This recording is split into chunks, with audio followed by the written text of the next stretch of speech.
welcome to Flower Film Country. I'm Isaac Sims, and this is take 2. We are never going to hear the incredible previous take that we had where we talked about how strange Kristen Bell and Dax Shepard are.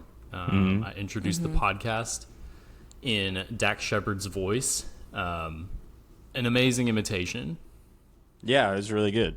We'll never hear it again. So the listener will just have to take y'all's word for it. Yeah. There's no way to do it again. No way to do it again.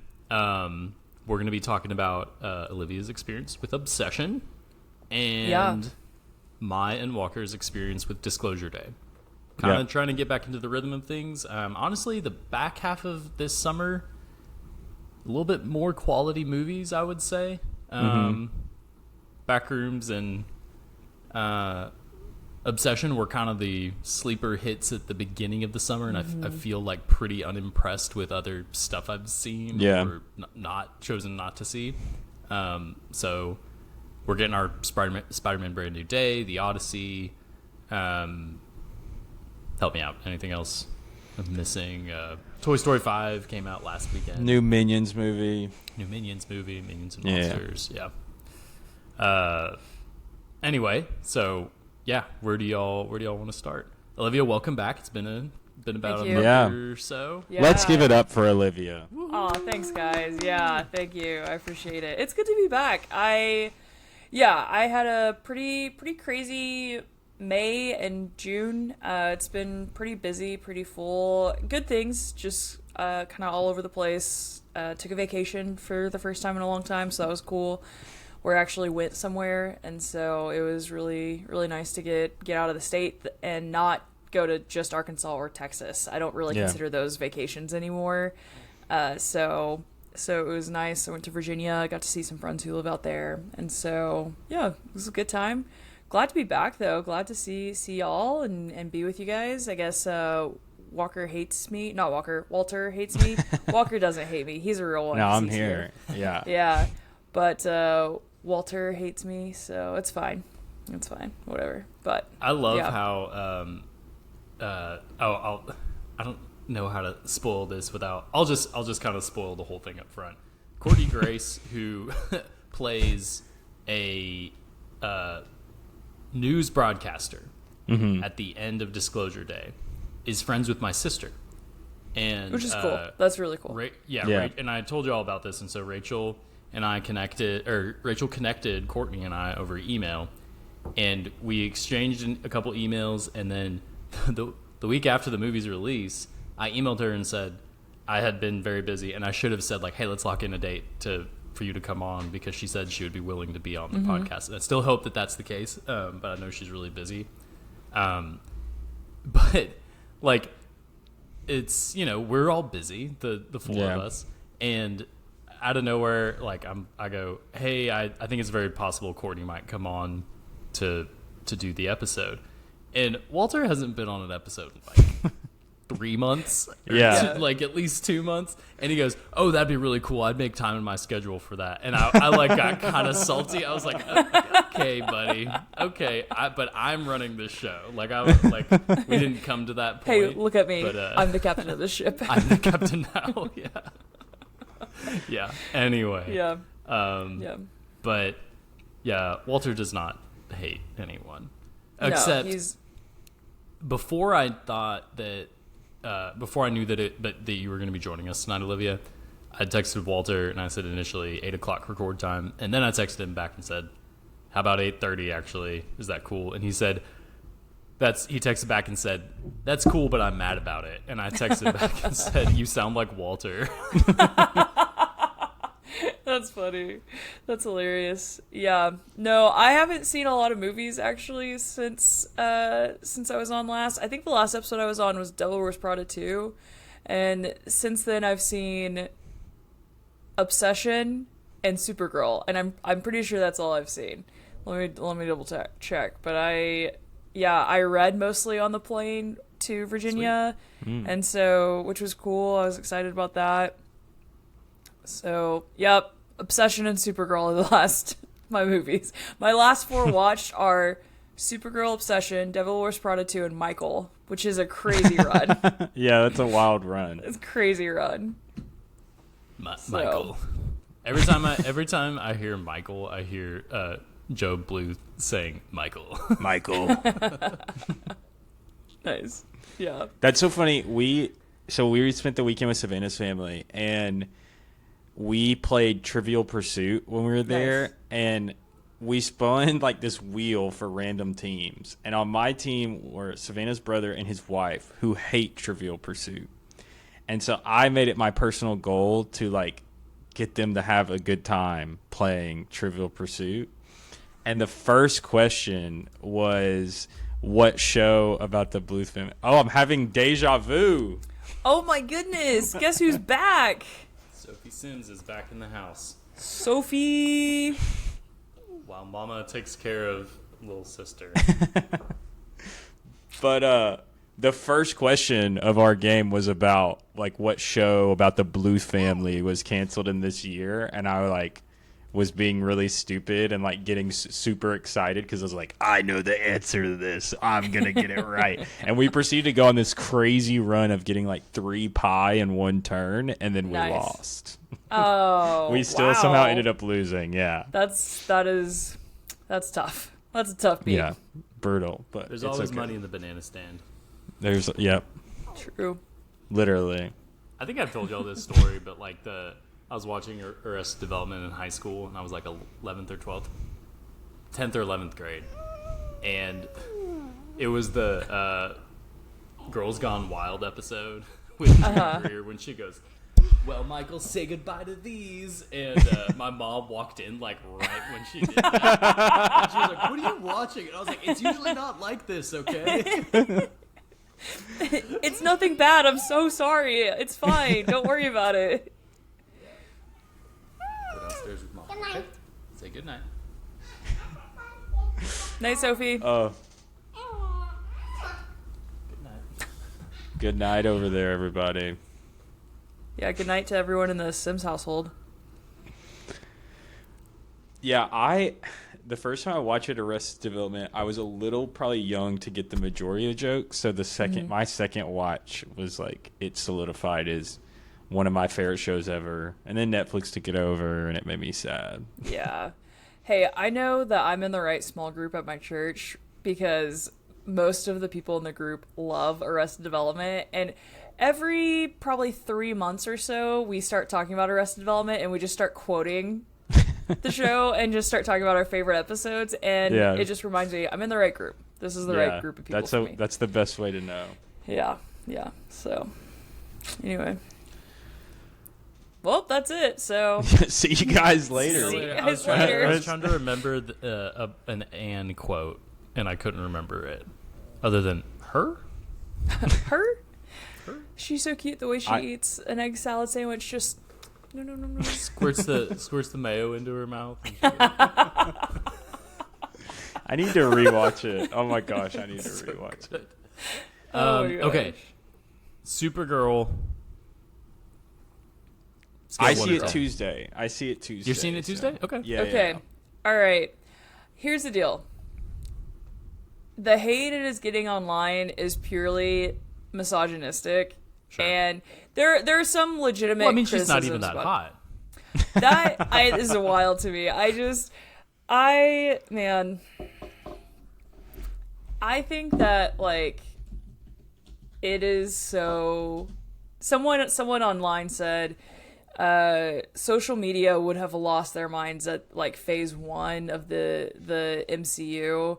And because it does feel kind of like a phase 1 MCU, which it makes sense. It's technically phase 1 of the DCU. Yeah. And so here's the deal. It's not a great movie by any means, but I do think Millie Alcock is really great as Supergirl, and I'm really excited to see kind of what they do with this character and how she and Superman kind of feed off of each other and bounce back and forth. I think it's going to be really good. So I liked it. I had fun. It's by no means the greatest film of all time, not even the greatest superhero film of all time. But I also think, like, I don't know, I feel I feel like I need to defend it for some reason. And I think a lot of that is because of the way people are talking about her specifically and are not actually criticizing the film itself. And I've seen where some people online have given legit criticism. Again, it is not a perfect film by any means, but saying it's a bad movie because it's about a female character, or it's a bad movie because of something to do with how attractive she is or is not a good reason to say it's a bad movie. It is, but it's on track to do, like, I think it's making just a little bit more than Morbius did, which is crazy to me because it is far and away a much better film than Morbius. So that's wild to me. But I think, like, it's interesting because I've seen where people have been like, well, it's just, specifically men have been like, well, it's just not for me. And I think that's a fascinating take, because I don't hear that a lot from women who watch male superhero movies. Like, I don't walk away from an Iron Man or Captain America or Spider-Man or Batman and go, that just wasn't for me. Like, it's just interesting. It just because it's not. I think that we forget that movies are supposed to make us think from. Art is supposed to make us think from different perspectives and have different views on things. Now, again, I say all this to say, like, it is fine, but it is also, I think, okay for us to have female superhero movies, and I think we should probably have more. But anyway, so I feel very conflicted on it. I want to say I haven't even seen the movie yet, and I just want to say, anyone out there who's listening, if you cannot watch a movie about a woman, like, you're a weirdo and you really need to, like, do some soul searching and figure out what's wrong with you, because that's weird and odd and, like, not normal. Yeah. So I think, I haven't even seen the movie, and the online discourse is so ridiculous. I mean, it's goofy. It's silly. Like, I don't remember this conversation when Black Widow came out. Like, it wasn't with Black Widow, but it was with Captain Marvel. Right. Yep. Yes, exactly. Well, she wasn't smiling enough. She was too serious. I think it's because Scarlett Johansson has kind of this, like, this very large sex appeal that Brie Larson and Millie Alcock have not had, nor do they need. And so it just is silly. Yeah. The only thing I have to say about why I'm not seeing Supergirl, I thought Millie Alcock was excellent in House of the Dragon. I thought her casting as Supergirl was really good. The only reason, and it's a great reason, in my opinion, that I'm not seeing Supergirl is because I watched the trailer and I was like, the first trailer, and I went, everything looks brown. Yeah. And then I watched the second trailer and I go, yep, this planet, or these planets they're going to be on, they're all brown. I don't want to see this movie. It looked really, like, it looked bad. Not that I was like, the movie may not be bad, but I was like, it looks bad. I don't want to see this movie. So which I think is, and I think that's a fair criticism. I think, like, if you talk about that, yes, it is. The color grading is not great. Some of the ways it's edited isn't great either, and I'm not sure. I think that if you are at all interested in seeing it, go see it. Because I think that, again, if people don't go see movies like this, they're not going to make any other movies that could potentially be really good. However, I did see that it wasn't James Gunn, but it was another kind of like a top guy in the DCU. I don't know. Was it Peter Safran? Like maybe. Yes, actually it was. It was. Yeah. Yes, and he was like, we're seeing the online discourse and we're seeing what people are saying, and that's not going to change a whole lot of what we do. We're going to take in what, basically he was saying, we're going to take in legitimate criticism and not just like, so I have a little more faith in the people who are running the DCU, for actually correcting what needs to be corrected, hopefully, and not just being like, well, they said all this, and so we're not gonna do another female superhero movie ever. Unless we cast Sydney Sweeney. Right. Yeah. People, men online say, people in general, not just men, but in this particular instance, men are way too comfortable saying whatever they want online. Yeah. And that is crazy to me. Yeah. So, anyway. So, Walker, I'll be curious your thoughts on it once you finally see it. Yeah. I'll send a long text, I'm sure. I imagine you probably will. So now, a movie I could have sent a long text about. Disclosure Day. Wait. What? What about Obsession? We got to hear about. I also yes. Let's talk about that. Yeah, I could also send a really long text about Obsession. Okay, so I didn't know you guys had. Go ahead. A great movie about a woman. Great movie about a woman. Yeah. Ooh, yeah. So I didn't realize you guys had recorded over Obsession because I never got an update about it on Apple Podcasts, and so I need to go look at that and actually listen to y'all's episode. I think it was actually a grab bag episode, but like half of it was about Obsession or something. Okay. Yeah, because it was like Yeah. I think you're right. Because it was like Hokum. Oh, okay. And it was like a couple weeks after Obsession had come out or something. Yeah. So I saw Obsession. Yeah, it was a few weeks after it had come out, and I saw it kind of on a whim on a Wednesday night, and I saw it like 8:30 on a Wednesday. It was full. Like it was crazy to me how full the theater was. There was maybe 2 empty seats. Like it was pretty. If you would have told me this was a Friday night, I would have believed you because of how packed the theater was, which was really cool to see. So overall, loved the film. It was incredible. It was so good. And again, weird discourse around this film with what people are saying about it. Specifically men. Yeah.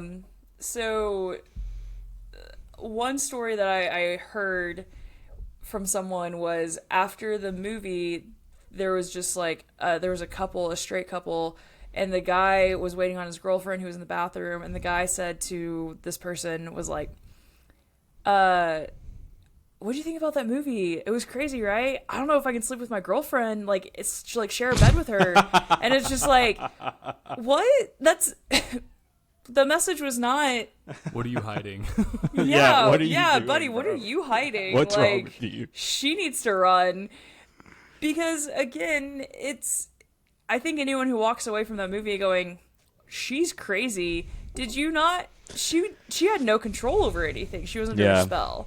And Bear was the villain. After how many times did he just ignore the fact that she was, when she could kind of break out from the spell, she was like just begging him to free her from it.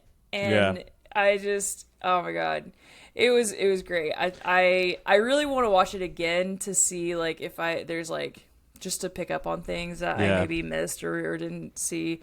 So I don't want to spend like just a ton of time talking about it because at this point I feel like most people have said, like, it's probably what everyone else has already said, but it was a great movie. I'm so impressed by the fact that they made this for less than $1 million, and you know, Curry Barker, like his videos, I'm pretty sure Isaac was probably one of the first people to send me his videos on Instagram. Like his videos I've seen for a long time, and it's just kind of really cool and impressive to see what he has done on just such a limited budget. You know, give him, I can't wait to see what he does with the blank check, you know. Oh, I hit my mic that time. And so it's really cool to see him and Kane Parsons too. Like I haven't seen Backrooms yet, but just seeing what they're doing. So, and the acting in the movie was incredible. Like, Indy. I don't remember her last name, but Indy Navarrete. Yes, amazing. Just so good. I mean, honestly, I think she should be nominated for an Oscar. Like, incredible acting. So yeah.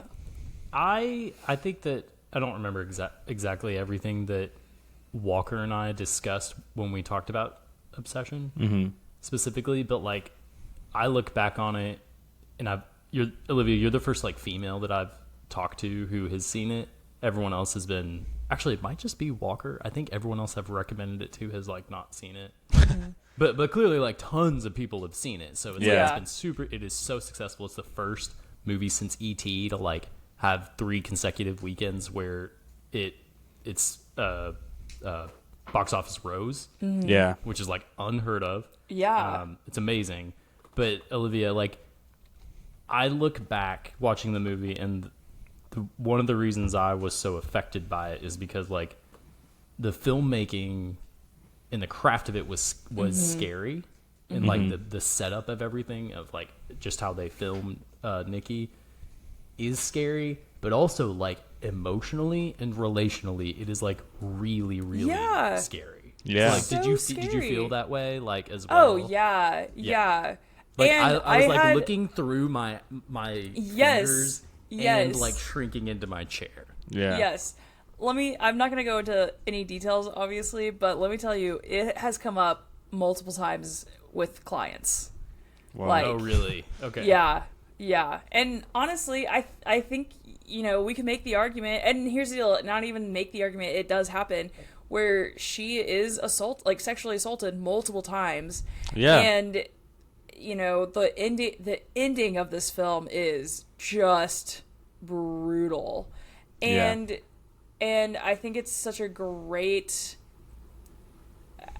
analogy of how that sort of thing, how being sexually assaulted just completely alters one's life. Like it changes everything. So anyway, I've thought about that a lot as a therapist and as someone who has very much thinks from a psychology mind, and so yeah, yes, it was terrifying because I'm just sitting there like, oh my, like this relationship is putting it nicely. But yes, yeah, no, it was terrible. That was the unnerving thing. Like, yes, there were different parts that had like your kind of classic horror scary moments, but the unnerving part really was the just lack of the relationship and the dynamic between Bear and Nikki. So I will say, when I watched this movie, again, very full theater, the scene where he wakes up and she's not in the bed, but she's like watching him from like the corner and does the weird like movement. The first time she moves, there's some lady goes, "Oh hell no," very loudly. Like it kind of helped make that scene just a little less scary because it took the air out of it a little bit, which I appreciated. It was really funny though. And oh hell no is always, that's like the only acceptable time anyone can talk at the movies. I don't know if you remember, Isaac, we got a really great oh hell no when we saw Weapons. Yeah. I told someone about that the other day. Yeah. It was the scene where like I could make your parents slit their throats right now. Oh hell no. Loved Obsession. Can't wait to watch it again. I have a feeling that it is going to like really mess up Jessica, because I told her I was like we need to watch this together, and I have a feeling she's just gonna be like, oh my gosh, like but we gotta watch it together. I would love to know really everyone's spouse's thoughts on it, truly. I don't know, would Savannah watch that? Yeah, she's gonna watch it. We've already talked about it. She said because she's like, I've basically seen all the scary stuff on Instagram already, so fair. I can watch it.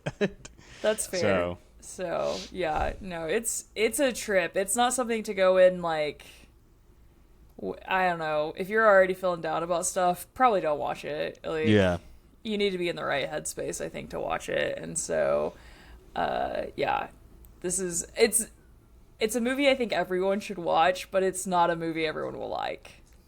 Yeah. For sure. And I get when I've talked to a couple people who've been like, it was amazing and I hated it. And I'm like, yeah, no, I get it. Yeah. Totally. That's the thing. Totally. I don't think anyone would say it was bad, but I think there will be a lot of people that don't like it. Yeah. For sure. Yeah. I'll be very interested. I wonder if it had a streaming deal before the success. Like, does Focus have, like, where do they normally put their movies? Because I feel like that price has to have gone up a lot, right? Sure. Yeah. Well, he signed a deal. He signed like an 8-figure deal or something. Like, gosh, 8-figure, 6-figure, 8-figure, I think. Crazy, like yeah.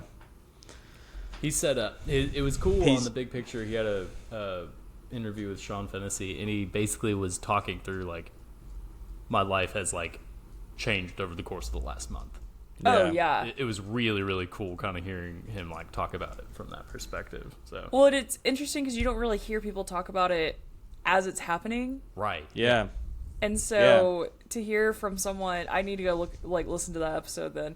Because, yeah, it would be interesting to hear from someone about how quickly his life... Because, I mean, for the rest of his life, it's completely changed. And it wasn't anything he expected. I mean, Focus obviously bought it, but they didn't expect it either because they already...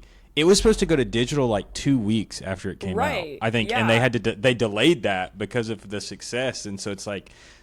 It was just totally unexpected that like it would go the way... like as much as it has and become one of the most, if not the most profitable movie of all time. Like, I think it's made 400 times its budget at this point. Yeah, it's nuts. Yeah, crazy. And here's the deal: I was checking. I was checking to see what showtimes looks like for Tuesday night at the AMC here in Yukon, and there's like 5 screenings of it on Tuesday. Yeah, it's still going. It's still going. It is quite insane. Yeah. Yeah. Crazy. It's wild. We can talk about a much more divisive movie.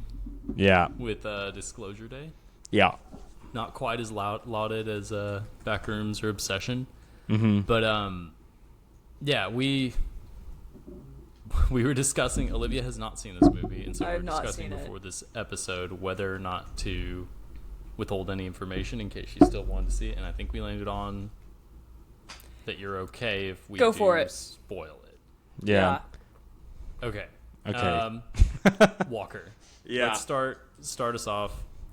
Set the scene for like we knew that this is an alien movie. Yeah. Government conspiracy. Yeah. You gather all that from the trailer. This is Steven Spielberg's follow-up to The Fabelmans. Yeah. Which I think is like one of his best movies ever. And this is Disclosure Day. It's got Emily Blunt and Josh O'Connor and some other people. Some other folks. Coleman Domingo, Colin Firth. Those are the big 4, I would say. Yeah. Yeah, I went into this movie expecting to like it. I mean, I like a lot of Spielberg's movies. I love alien stuff. I love government conspiracy stuff. I was really excited for this movie, honestly. And to give my honest thoughts about this movie, Whoa, I did not freaking like this movie, man. At all. It's like a little complicated because I think technically there is a lot to love about this movie. Like, I think there's a lot of awesome camera work in this movie, like really, really cool stuff. Sure. Like, that I haven't seen even maybe before. Like, so there's a lot of really cool stuff. But, God, there's a lot, like, story-wise, character-wise, script-wise, like, some of the action scenes, like, there is just a lot that, like, and it's not like, oh, that kind of didn't work. Like, there's a lot that just, for me, did not work at all. At all. Yeah. The day after seeing this, my Letterboxd ranking went down. Like, the more I thought about it, I went back, was like, no, I gave it an extra half star. I'm taking that away. Wow. So. All right. Yeah. What about you, Isaac?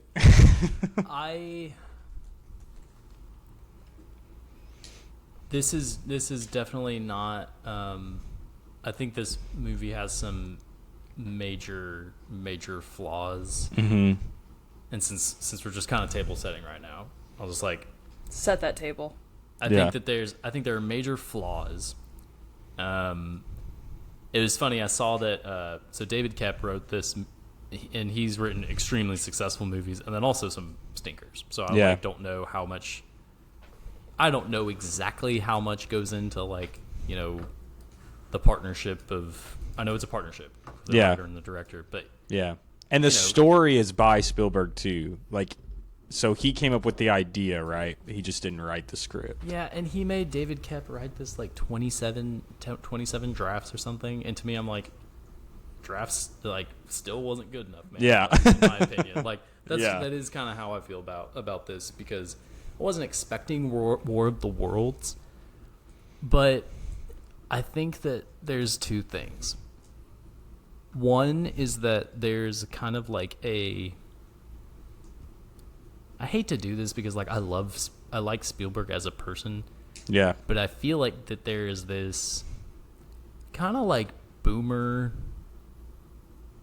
out of touch quality to this movie. Yes. 100%. And again, I'm table setting because we'll explain that to Olivia, because with the conclusion of the movie, I was just kind of like, okay, fine.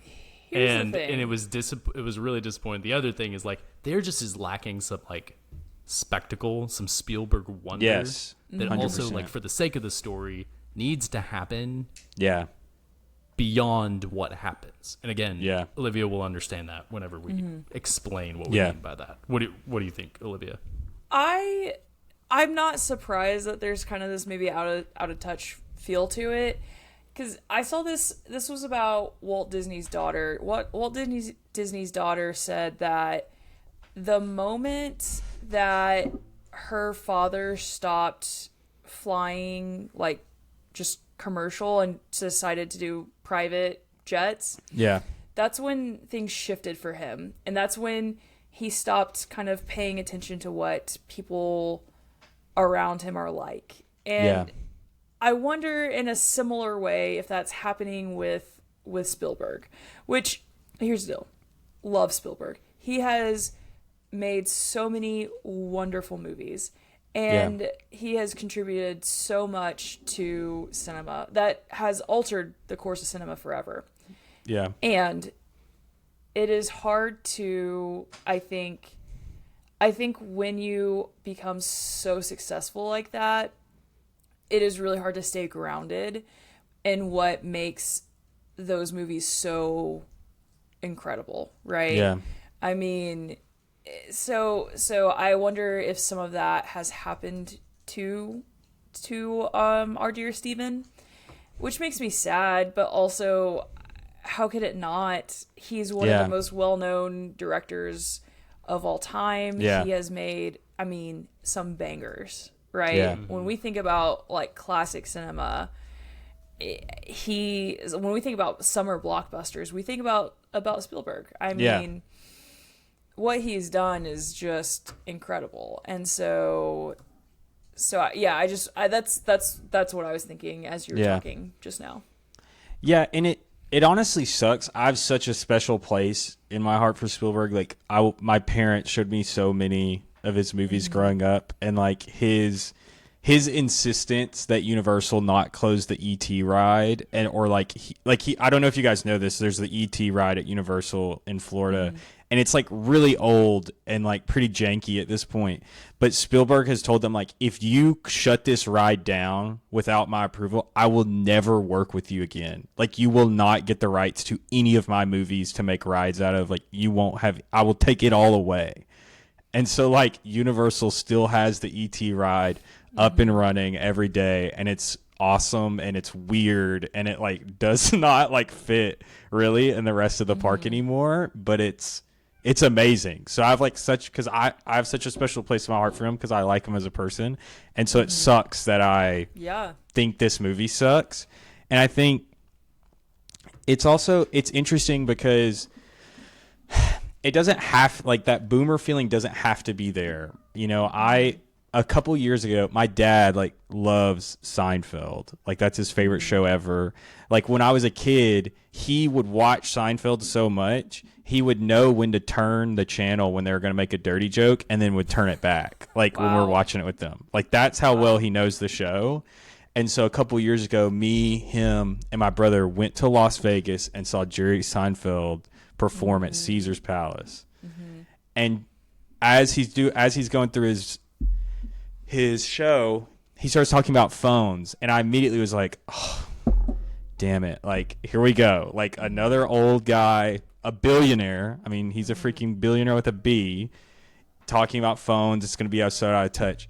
And it actually was really funny and was like a really great bit and was like not just like some old man yelling at the sky about how everyone wants to take selfies or something. And so it's possible, guys. It's possible, old people, to not be boomers about everything that has to do with technology. But this movie, sadly, is very much like there is a scene at the end of this movie that is one of the most ridiculous things I've seen in a long time in a movie. And that's not to say that you watch this and there's some scenes that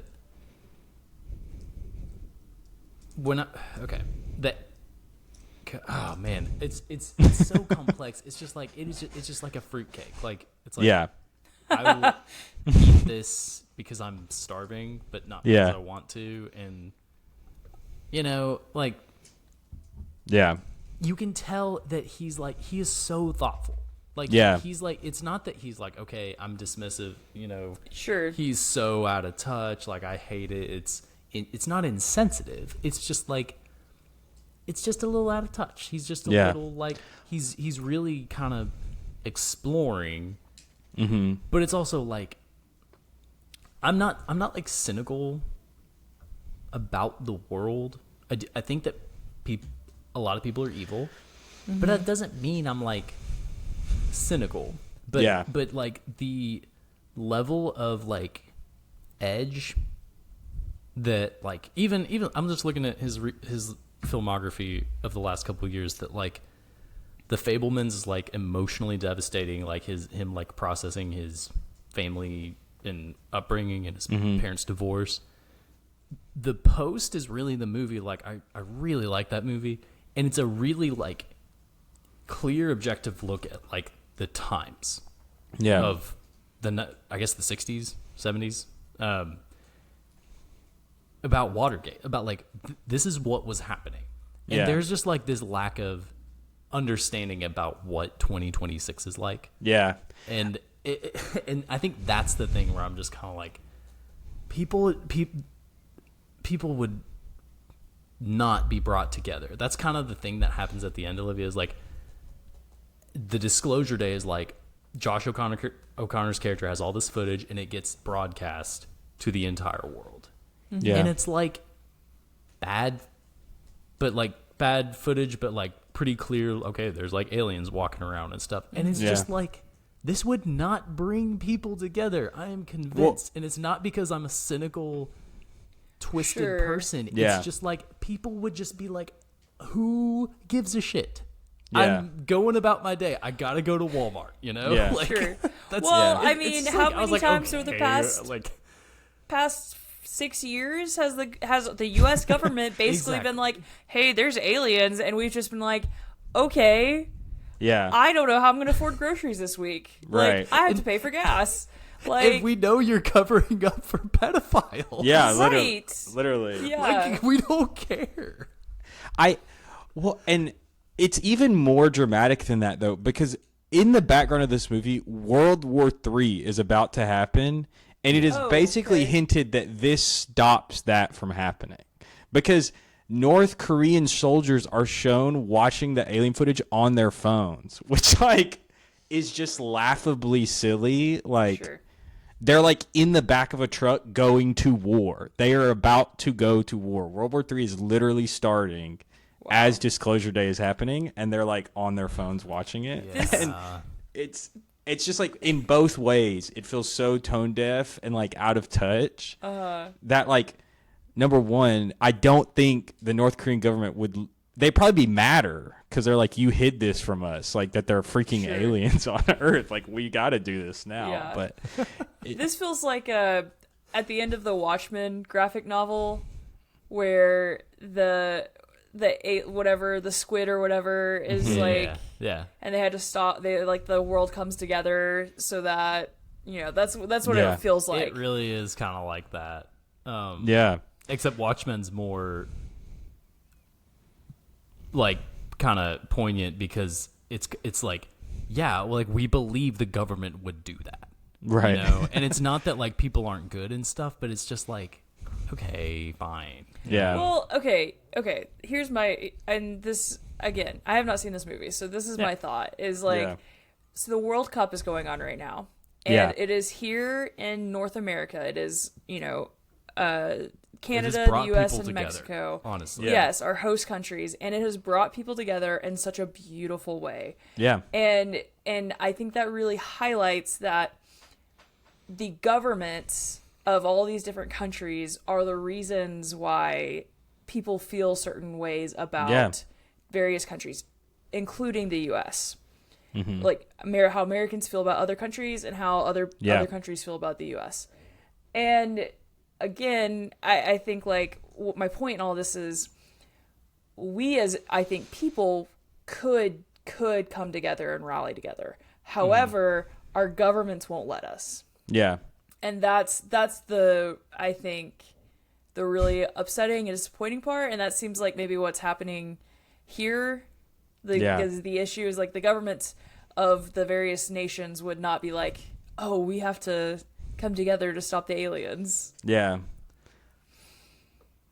Since I made that joke, like I kind of wish that the twist had been that Josh O'Connor did have like all of the incriminating evidence about it was like, just about Peter Thiel and Jeffrey Epstein and Jeff Bezos, and then it's like, nope, we are coming after y'all. Y'all are not gonna make it. That would actually have been awesome. It was a bait and switch. That was an alien movie the whole time. It was just a commentary. The aliens team up with the proletariat to like take down the billionaires. Amazing. Hey, I would watch that movie. That's a banger movie.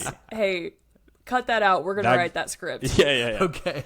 That'd be way better than this. Yeah. So I would love to talk about a little bit some of the action moments in this movie because some of them were just exceptionally bad. The one I think of the most is so Josh O'Connor's on the phone and he gets a call and from Emily Blunt, right? And she's like, "They're coming for you. They know where you're at. They're gonna find you. Don't go back to the house." And he's like, "Who is this? Who is this?" And then like he hangs up or something. So then he starts walking back to the house. And there's like 50 black SUVs outside this house now. Naturally. Okay. And his girlfriend is in the house, who I'm pretty sure is established. They haven't been dating that long. Right? Oh, okay. Yeah. Which, and like, that's another part of this movie that I have such a big issue with is their relationship. And I want to get in that a little bit more too. Yeah, I'll get into that after you describe the scene. So Josh O'Connor decides he has to go save his girlfriend, right? So there's a scene. Again, really cool camera work in this scene. Mm-hmm. Everything that's going on in this scene is so dumb. Josh O'Connor is probably 20 feet away from these dudes. And he's behind a wooden fence, but not like a wooden fence that's like vertical. It's like a horizontal fence. Oh, There's like two wooden beams. For cattle and horses. Yeah. So right. You can if you were small enough, you could maneuver your way through it. Yes, exactly. Yeah. So you can see straight through it. And he's like running like right by this fence. And like no one's reacting to him. They somehow don't see him. They're facing away. They're facing towards the house. So Josh O'Connor is behind them. But it's also like, why wouldn't they just be like doing 360s, like at least visually to see if he may be if they're looking for someone. Yeah, I guess they're assuming that he's in the house. But like, I had this same thought, Walker. Yeah. Well, not only that though, then he does slip through the fence and runs to a car opens the car, closes the door, and like then he sits there, like literally pauses and is like, "What am I doing?" Like I think he actually even says it out loud.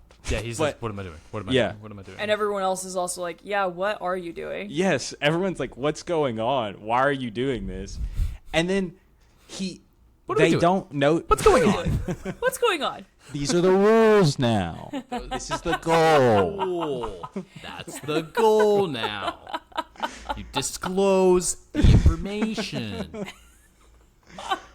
But no one notices him until he starts the car. So it wasn't a Prius.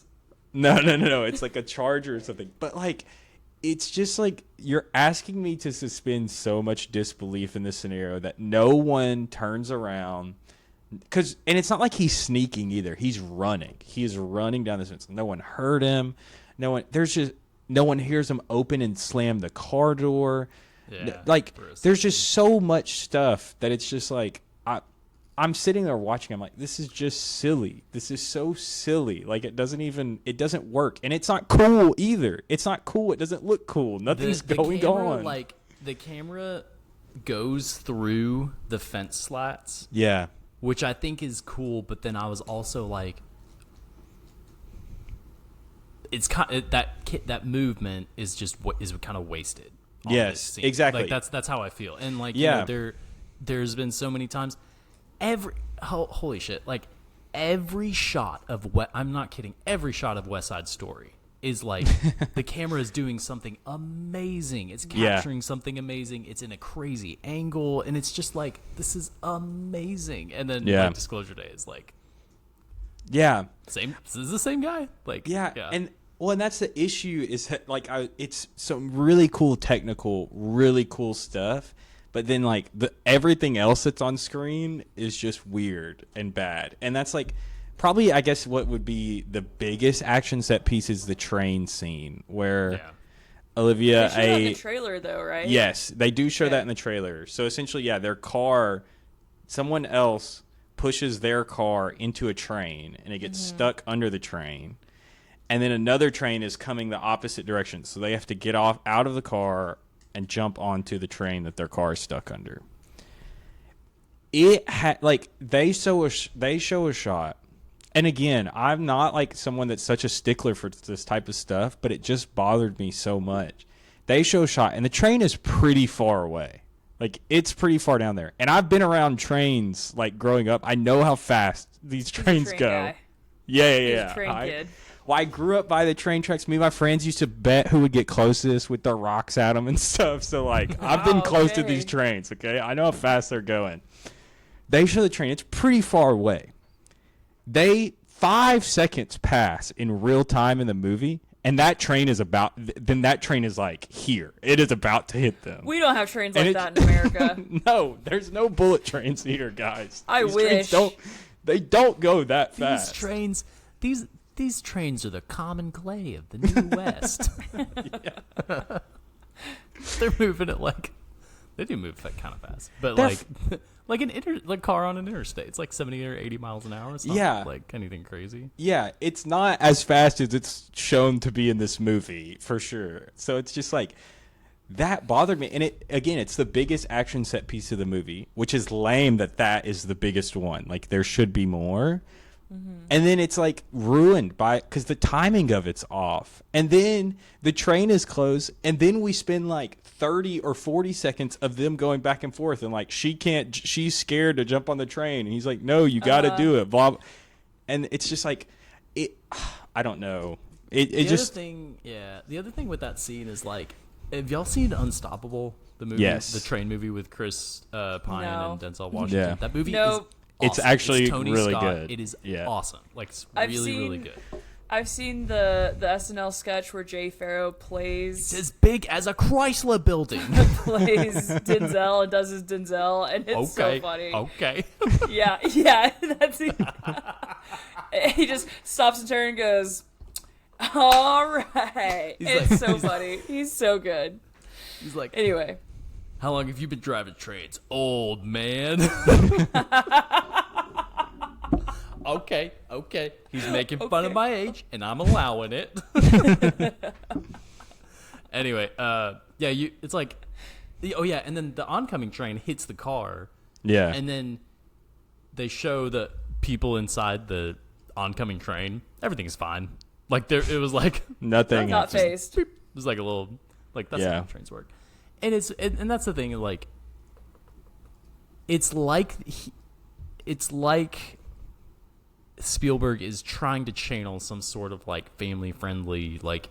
It feels like E.T. Yes. Yeah. At a bunch of different points, and because it's dealing with, like, and that's the other thing, there's such strong distrust of government. Yeah. And because the government right now is, in the United States, is putting such trust into, like, tech companies and AI companies, that's kind of the organization that Colin Firth is working with. Yeah. The government has just given them a ton of power and stuff, and it's like you cannot be light about this and kind of. It wasn't like he was being flippant, but he is just kind of like, oh, this is just kind of like a fun thing, and it's like this shit is serious. I wish you would just take it a little bit more seriously. And there's some amazing moments where Colin Firth is using this alien technology to channel himself and basically possess Eve Hewson's body, who is Josh O'Connor's girlfriend's character. And that scene where they're talking to each other and she, like, has no control of her body, and she's kind of like, she used to be a nun. I'm going so fast, but it's like, it's really complex and, like, kind of doesn't make sense. Because there's, like, a faith aspect to this movie it's really, really tacked on, and, like, I don't think very well explored. Yeah, but that could scene have been with Colin Firth and Eve Hewson is awesome. Yes. And it's like right before the bad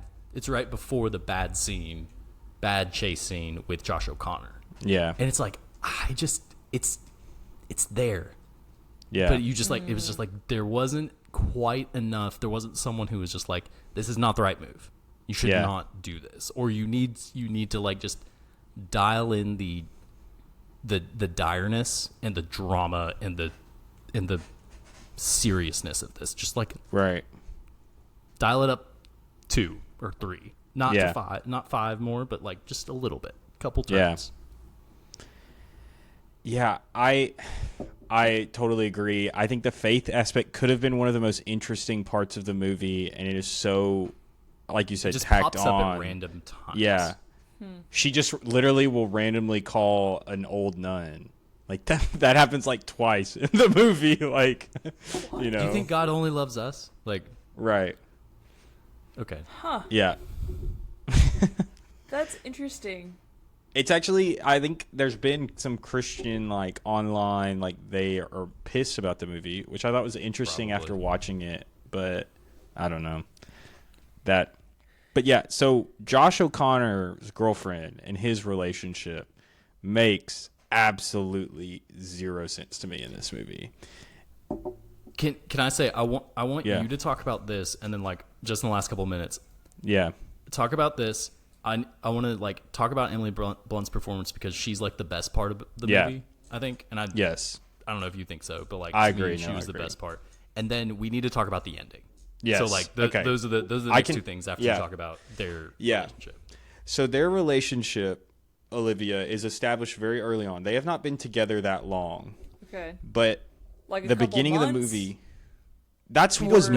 we don't really know. That was what I thought was a few months. We know they've slept together. Yeah, and they've slept together. That's literally all we know about them. Yeah. Scandalous. Yeah.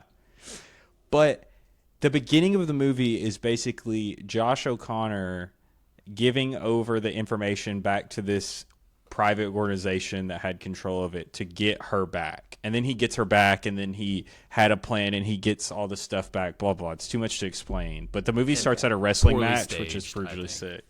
Yeah, it didn't work at all. It was so confusing.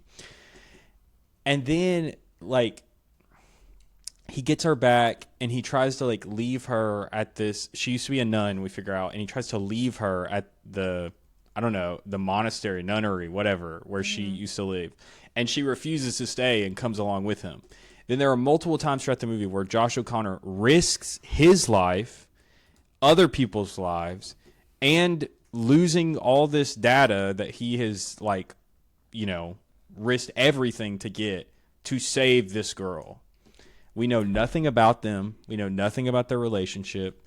We don't know why she, like, stopped being a nun other than, like, oh, I just kind of lost my faith. It's like, yeah. Okay. It must have been a really good night.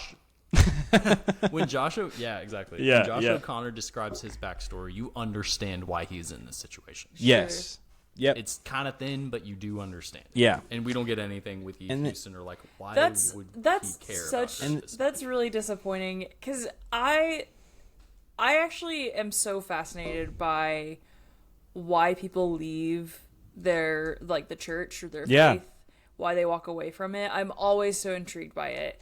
And part of that is probably because I'm a very, like, I deal with my own doubts and skepticism in regards to my faith.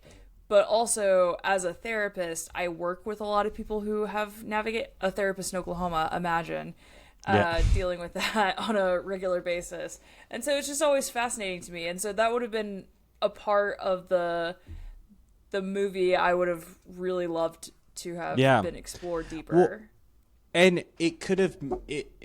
They could have used something as from that story to probably tie them together more, but they don't. There's nothing to tie them together. And then we basically have like Emily Blunt, and it's not her fault. It's the script's fault because I do think her performance is great. We'll talk about it. But like almost look at the camera and be like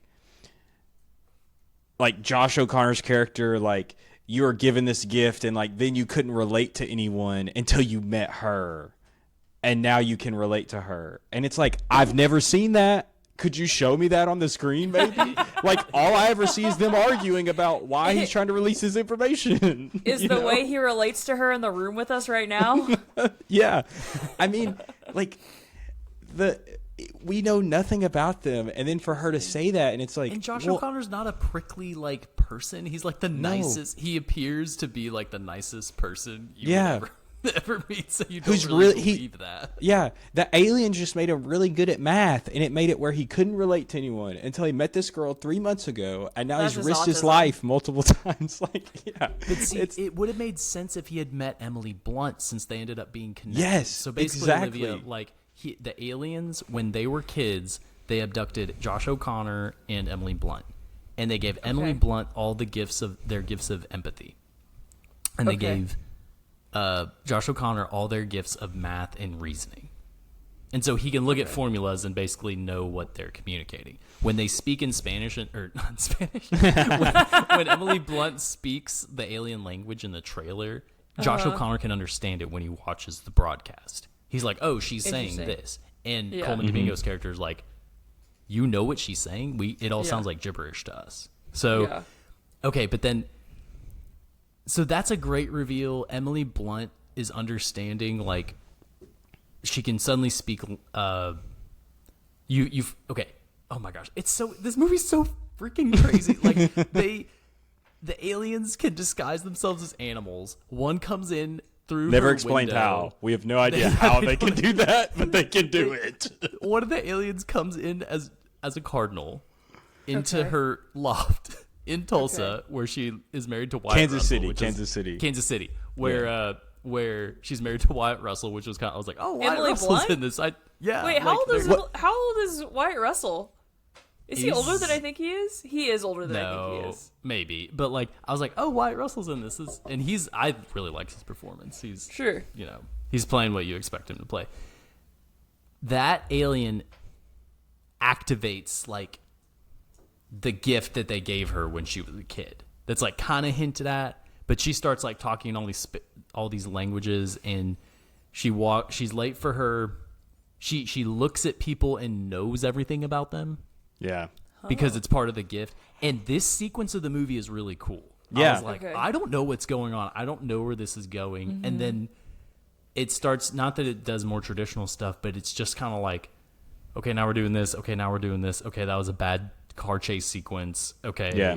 Like, so basically, like, it all ends with Coleman Domingo's character, you can tell he's like on a construction crew, and there's people building things around him. And like when he's on the phone with Josh O'Connor, and he's so nice and he's so reassuring and stuff.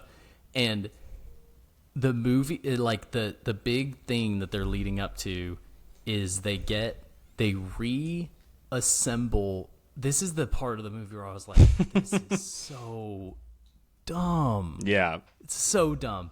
They reassemble and perfectly recapture and restage what Emily Blunt's home looked like when she was abducted. So that they can channel what even happens there, Walker. They can, like, it's like the memory has been repressed in her of like being abducted, and so they do this like so that she can remember. It's like they recreate this so they can put her therapy. So they can like put her back into that headspace so that she can Exposure day. remember being. But what's so confusing, they have to do all that for her, and all Josh O'Connor has to do is sit beside her, and then he remembers. Like, I didn't get that at all. I didn't know if it was because she had like the empathy gift given to her and she had suppressed it, and he like, it's more crazy. Frustrating the more I talk about it. I but then, can't wait to watch this movie. Okay, and then Colin Firth's people come, the completely incompetent, oh my gosh, Emily Blunt makes the house invisible in a kind of fun scene, but it's also kind of dumb. Yeah, and then they have this like, okay, we got to get to the news station and broadcast this stuff. Yeah. Okay. And they broadcast it, and that's where Courtney Grace comes in, and she does an amazing job as someone who's like seeing all this stuff for the first time. Very and she's, good like, job. Emotional but again, I'm like compressing like 20 minutes. And Colin Firth just decides to like let it happen. He's like, because he and Coleman Domingo have like a history, and then he would Walker. You need to describe like the last. Okay. Things. Yeah. Well, I have to say real quick about the guy just letting it happen is that, Olivia, the private organization that was trying to keep this information secret has literally committed war crimes within the past 3 minutes to stop this information from getting out. And then they get into, like, they're blowing up power substations in Kansas City. That is literally a war crime. Committing terroristic acts. That's like, you're breaking the Geneva Convention on your own country to, like, stop this information. And then they get into where Emily Blunt is broadcasting the information from, and they don't just shoot her. Like, you know what I mean? Like, as weird as it is to say, they could have. Yeah. They all had guns. She's sitting right there. Here's the deal.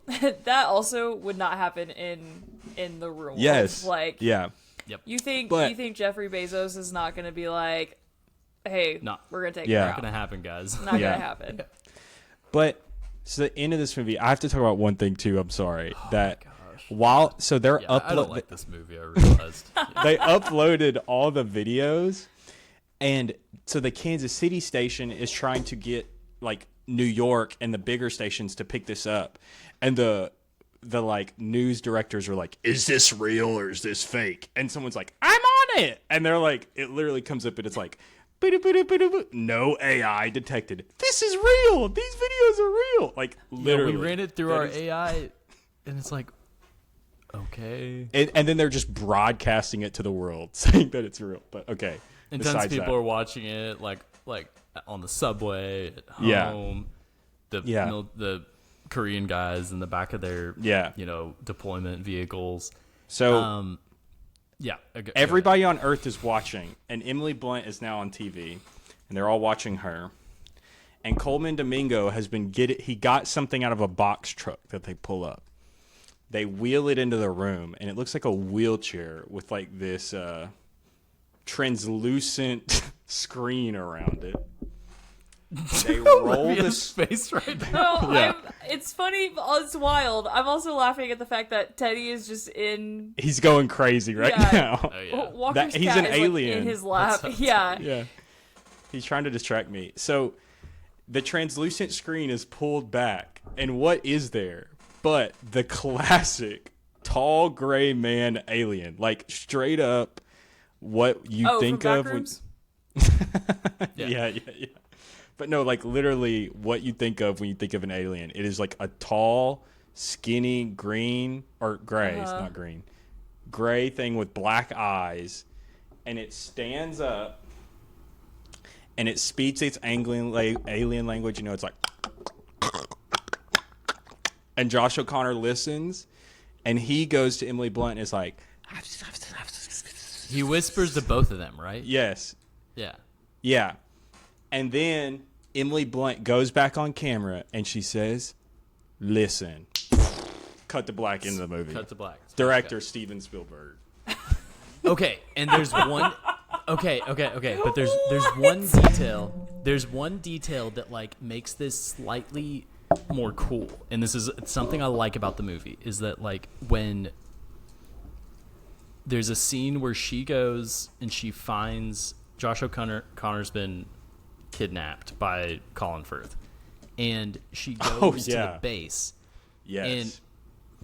And she's at this point where she's understanding how to like reason with people to let them like she gets pulled over on the way to her work, and she's like, hey, your wife's not mad at you, she's just really tired because the baby's been keeping her up, and then he lets her off for speeding.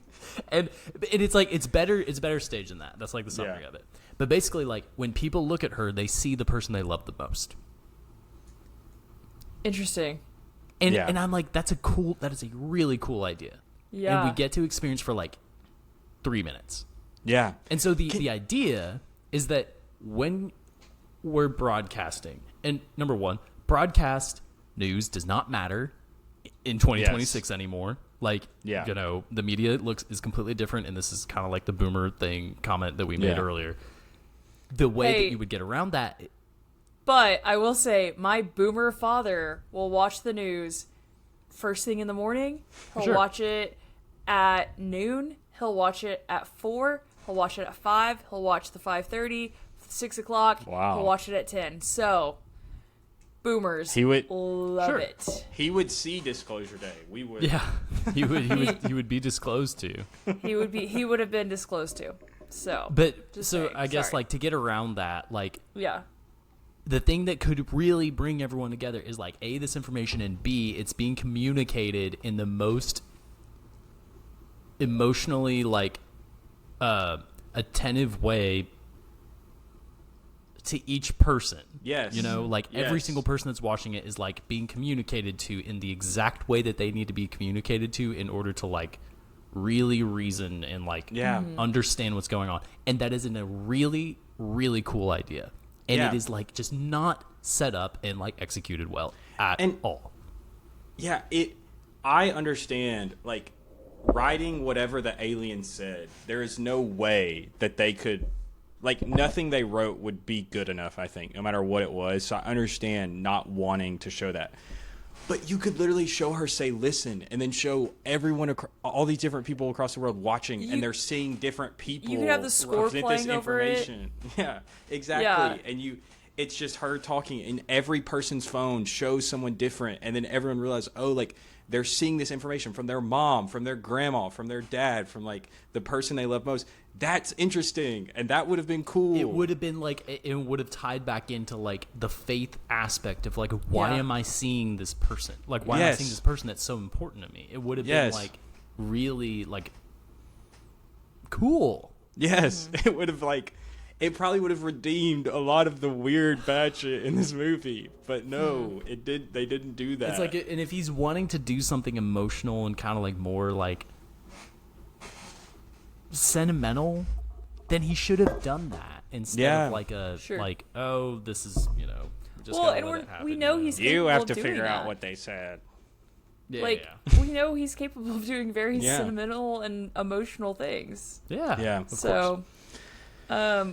So okay, I know we're like already kind of over time, but the only thing I really know about this movie is the weird like alien language thing. Yeah. Emily Blunt came up with that on her own, right? Like that was her, because I saw where Spielberg was like, we'll just use AI to fix that, and take care of that, which is crazy. Yeah. Boomer. So, and here's the deal. Boomer. I think that's another, earlier when you were talking about, like, you know, if you're going to take a stand on it, take a stand on it. He kind of has, and I think if the message of the movie feels really kind of disorganized and just you're kind of riding the fence there, it's because he can't take a stand on it. Yeah. Yeah. Or he has, and it's not the one that he thinks that his peers or other people think he should take. Yeah. And he knows that. But because he's 79 years old, and who knows, I mean, not that I'm like, who knows how long he'll be here, but like, you know, I think a lot of people who are that age often don't care if they're really cynical. Yeah. And not that I think he is I hope he's not, but he might be. I mean, I think this movie probably would, like, it would make me lean to that he's not cynical, Yeah. but that he's just old and a little out of touch. Like, He's and an old doesn't- rich man. Yes, like, I mean, because he's got a B in front of his net worth too, right? I mean, Yep. Oh, he has to. Let's see. Let me see. Oh yeah, Yeah. yeah. It has to be. The last thing that I'll say about it is, like, there was an opportunity for, you know, some sort of cinematic representation. Is he a trillionaire? No. Is that what you're laughing at? No, I can't believe I didn't realize how many billions. His net worth is estimated at $7.1 billion. gosh, dude. What do you even do with that powerful kind guy. of money? Yeah, I'm over that's here Make like, shitty movies. I just, here's the deal. Closing. If I had that much money, I would also make whatever movie I wanted to make. Yeah, For sure. I cannot fathom even like, I can't even fathom like $10,000. I'm so poor. Like that just I'm right there with 7.1 you. billion. That's yeah, crazy. that's crazy. Yep. Yeah, Anyway, no, I'm mad I mean, the about last that. thing. Sorry. No, it's okay. The last thing I'll say is, like, you have to, like, really. It's one of those things with, like, UFOs, and if you're making a movie about UFOs and faith and government overreach and, like, cynicism, where it's like you have to really, like, you have to have a knockout final punch. Yeah, And with something like just like the Earth or the galaxy, or it's just so un-Spielbergian in that way. yeah. Well, and not even in a way that it subverts your expectations. It's just in a bad way. You know, it wasn't something that, oh, that wasn't what I expected. Yeah. It's like, no, this is exactly what, like, I mean, it's what you would expect if, like, a film school student was writing the ending to a movie, this movie. You know, as bad as that is to say, that's just what it feels like. It feels like, well, we're not going to show what the alien says, and I guess that's just the end. Yeah. Huh. And just nothing happens. There's no. Some of the alien footage was kind of cool, I guess. They showed Roswell. Oh. Yeah. There was a random dig at Nixon in there in the movie at one point when they were watching footage. It was pretty funny. Sure. Yeah. Okay. But So we'll be Out of- Walker and I will be taking questions at this time. yeah. I don't. We don't have time for me to ask all my questions. I will ask this. This was a question I was going to ask though. What is y'all's favorite or a couple of favorite alien movies? Not this one, clearly. Not Alien. I mean, Alien.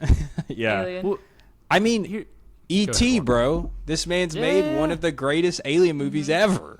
I would put War of the Worlds up there too. yeah, like, War of the Worlds is awesome. Like I know people think like, oh, the the kid who plays his son is, like, admittedly not the best part of that movie. He's not Yeah. bad, but you know, Dakota Fanning is just. I was going to say, unreal in that the only movie. kid I remember from that movie is Dakota Fanning. Right. Yeah. Justin Chatwin plays his son. Yeah, War of the Worlds I would put up there too. Alien. Yeah. The Thing. Yeah. Indiana Jones and the Kingdom of the Crystal Skull. He's made like, including that one, this is like the 5th Alien movie that Spielberg has made. That's so funny. Because he did Close Encounters of the Third Kind. A great alien movie. Great movie. Great alien movie. I like District 9 a lot too. I watched that at like the right age to love that movie. I'm looking at movies with aliens in them now. But yeah, even like Fabelmans and I think I had higher hopes for this movie than were fair. But like, I'm not kidding when I say that Fabelmans and West Side Story, the last 2 movies he made before Disclosure Day, I think are like 2 of his best movies. Like, yeah, you 10. said that coming out the gate of both those movies. Like, as soon Yeah. as you saw them, you were like, these are some of his best work. Yeah. So, neither here. I'm not upset about it. Just like I'm indignant. I'm not We'll mad. put I'm it just there. disappointed. I'm pissed. Just disappointed. I'm pissed about it. I'm about to go lower the I letterbox didn't score blow again. I'm doing it raspberries. right now. I'm lowering it half a star. I'm lowering it another half a star after talking about it. Raspberries like Walker did, but like I was really like and I saw this on vacation with my my sister-in-law and her boyfriend, and we were both like, Walker's doing it. Yep. We were both like, we're all 3 of us He did went, it. Man, yeah, I don't know if, and I was like, yeah, and we just like didn't really talk about it on the way up. Walker, before I clicked on your review, it was 2.5, and then I clicked on it, and it's now 2. Yeah. It was one of those movies. Savannah was going to come with me, and then she decided not to after seeing some of the online, like what people said about it. And I got home and she said, "How's the movie?" And I went, and she said, "I'm glad I didn't go." Yeah. She's so funny. That's so funny. Yeah, definitely one of the more disappointing movies of the summer, but Yeah. he's making a Western right now.